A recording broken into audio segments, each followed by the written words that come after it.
From the get-go, the full bench of judges questioned why this matter was before the court. They first cited a previous ruling by the Supreme Court of Appeal, which says the Speaker of the NA has the discretion to make certain decisions in the House. Now they are questioning whether this matter isn't an encroachment of the judiciary on the legislature. I'm saying decisions that are taken through parliamentary processes are political processes. Let's accept that. Right. For purpose of the debate. Yes, but it seems to me that, you know, and I'm just thinking loud. There is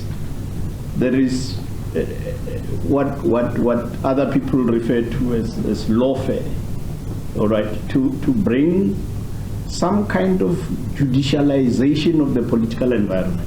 I think the structure of our constitution, insofar as understanding, is that a political terrain has got its own laws and its own games.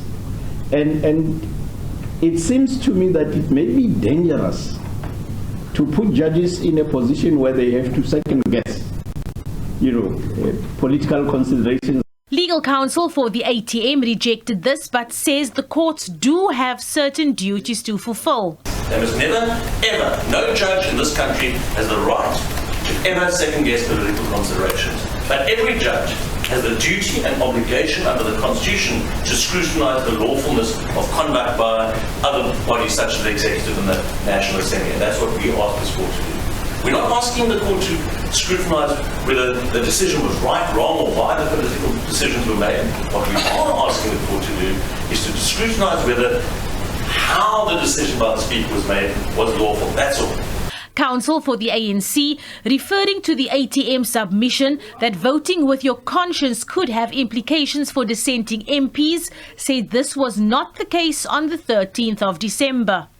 The dissenting ANC MPs seemed unfazed by the possibility of being expelled. And then there is evidence of this being unfazed. It is Lawrence MacDonald who expressly says publicly, it is quite disturbing that the ANC is making this a political matter. This is a parliamentary matter. It is not a process of removing the president, but getting information.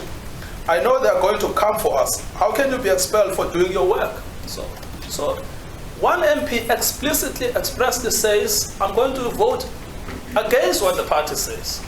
The next one, Mervyn Dix, is also quoted where he says he is not going to obey an unethical instruction from the ANC.